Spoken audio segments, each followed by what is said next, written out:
Saúde em Ação. Oferecimento SSG. Saúde para todos.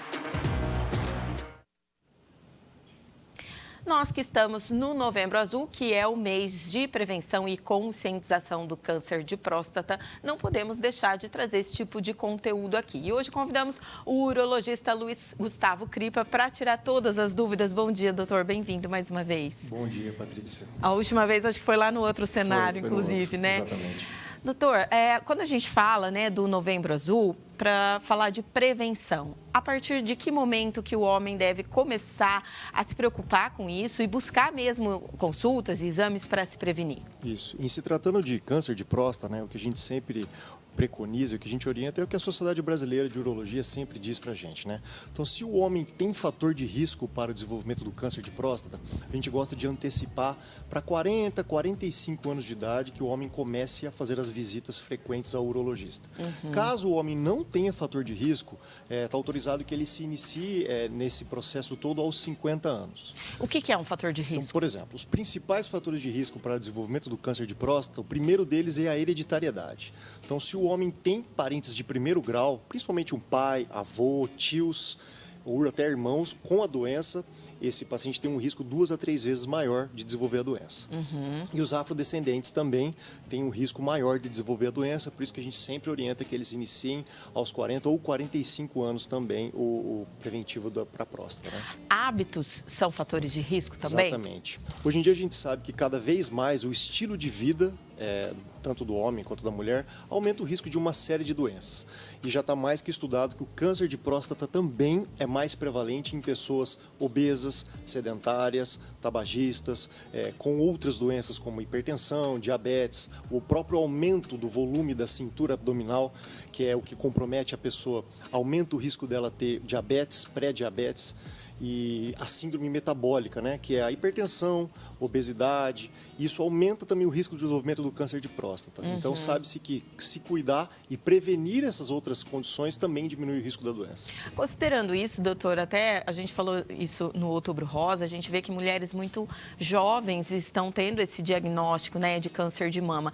Isso está valendo também para os homens, no caso de câncer de próstata, por conta desses maus hábitos? Sim, por conta dos maus hábitos e também porque estamos fazendo mais exames, né? Então, por mais que ainda haja o tabu do homem procurar o médico, é mais frequente que o homem vá sim se prevenir. Então, acabamos fazendo o exame mais cedo e, consequentemente, temos um diagnóstico de pessoas mais jovens. E, infelizmente, na maioria das vezes, o câncer de próstata em homens mais jovens, ele é mais agressivo. Nossa. Principalmente se esse homem tem histórico familiar de homens também na família dele mais jovens. Então, por isso que a gente até antecipa para 40 anos, caso isso seja presente na família. Então, acontece sim. E tem algum sintoma que o homem começa a perceber? Não. O câncer de próstata nas fases iniciais não dá sintomas. Por isso que a gente fala do preventivo. Assim como o câncer de mama, que o ideal é que a mulher diagnostique nódulos ainda não palpáveis no próprio exame da mama, o homem é a mesma coisa. A próstata não dá sintomas, o tumor da próstata não dá sintomas. Se ele não for ao médico para que a gente faça toda a rotina diagnóstica, desde da consulta com os exames complementares, o exame físico, na maioria das vezes a gente não faz o diagnóstico da doença e aí vai pegar em fases mais avançadas, onde os sintomas aí podem estar presentes e são devastadores na maioria dos casos, né? Falando do tabu, né, doutor? Ainda existe, porque a gente vê até homens mais velhos, né, que às vezes poderiam ter mais preconceito, mas indo fazer o exame, isso existe? Você sente isso no consultório? Sim, existe e sempre vai existir, né? O tabu, o homem cada vez mas graças a Deus, cada vez menos o homem vem deixando de ir ao médico. Eu percebo que a população mais antiga tinha uma restrição maior com relação às idas ao médico, e hoje em dia, com a conscientização, com todo o processo do Novembro Azul, e a gente sempre falando, a mulher falando, sempre mostrando ao homem a importância de prevenir, a gente vê que tem diminuído esse tabu, mas ele existe e eu acho que sempre vai existir. Entendeu? Mas essa preocupação mesmo com a própria saúde, né? O homem sempre foi mais negligente. Além do preconceito, tem isso também? Ah, eu só vou no médico lá em último caso, quando eu estiver sentindo alguma dor, alguma coisa assim. Sim, é porque a mulher, o que eu percebo, a mulher, ela desde muito jovem, assim que ela inicia até as atividades sexuais, ela vai ao ginecologista com frequência, anualmente, faz exames preventivos. Então parece que está mais incorporado na cultura feminina as idas ao médico. O homem não, o homem tem essa cultura de que ele só vai ao médico depois que ele envelhecer e caso ele tenha algum problema. Isso tem caído por terra cada vez mais. Ainda bem, né? No meio médico já caiu por terra, mas tem caído por terra também com a população geral.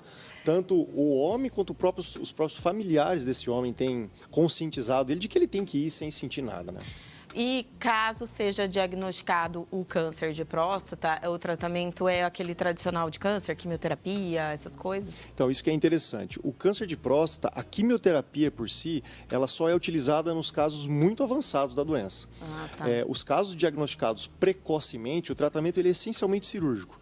Então, nós temos a cirurgia, hoje em dia a gente faz a cirurgia robótica, em que a gente remove toda a próstata com lesões de forma minimamente invasiva, com uma agressão mínima ao corpo e à saúde do homem, com poucas sequelas. Então, assim, eu tenho pacientes que vivem praticamente ou totalmente normal depois da cirurgia da próstata, com uma qualidade de vida normal, sem interferências nas suas atividades diárias, né? Antigamente a gente via que o homem passava pelos tratamentos e tinha uma série de sequelas. Hoje essas sequelas têm diminuído cada vez mais com o avanço da tecnologia, né?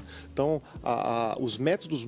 Por isso que é importante o diagnóstico precoce. É isso que eu ia comentar. Exatamente. Porque só os casos graves vão para a quimioterapia, Sim. Senão a cirurgia zera tudo. Se você faz o diagnóstico precoce, o seu arsenal terapêutico é muito maior. Então, existem alguns casos, inclusive, de câncer de próstata, por exemplo, em homens muito idosos. Por exemplo, tem um senhorzinho que faz o segmento lá todo ano e aos 80 e poucos anos ele diagnosticou um pequeno tumor na próstata, um tumor indolente, digamos assim, dos tumores de próstata, um mais bonzinho. Não necessariamente a gente vai precisar submeter esse senhor a uma cirurgia. A gente pode acompanhá-lo e o próprio acompanhamento faz parte do tratamento. Só que precisa ser feito o diagnóstico precoce. Né? Aí ele tem que sempre olhar como é que está o tumorzinho, se não evoluiu. A cada 6 meses ou até um ano, dependendo do grau desse tumor, eu faço exames como o toque e o PSA, ou até algum exame de imagem, como a ressonância, por exemplo, com uma certa frequência para avaliar como é que está sendo a progressão desse tumor. Muitos tumores de próstata são muito indolentes, então eles demoram muitos anos para crescer. Então você faz o diagnóstico de um tumor de próstata de um senhor de 80 anos. Provavelmente, se for um tumor menos agressivo, não vai trazer danos a ele. Então, se a gente submeter o paciente a uma cirurgia, a gente pode sim trazer algum dano. Agora, se a gente acompanhar ele, não. Então, tudo é uma questão de bom senso associado ao grau do tumor, à idade do paciente, às comorbidades que esse paciente apresenta. Isso vai levar a gente a tomar uma conduta mais ou menos agressiva. Por isso que tem que ter a consulta médica, o acompanhamento, todos os exames, né, doutor? Exatamente. Olha, homens, para você que viu essa entrevista ou para você, esposa, que viu e dá um puxão de orelha lá, porque vale a pena. Novembro Azul serve para isso. Eu acho uma campanha maravilhosa, que às vezes as pessoas falam assim, de novo falando desse assunto. Mas graças a esse tipo de campanha que o preconceito caiu e a conscientização aumentou. É só porque fala sempre que as pessoas lembram, nossa, é verdade, chegou novembro, vou ter que ir, senão minha esposa vai me encher. Então ele acaba indo. Ótimo. Doutor Luiz Gustavo Cripa, muito obrigada pelas informações. Sempre bem-vindo aqui, viu? E eu que agradeço o convite. Obrigada.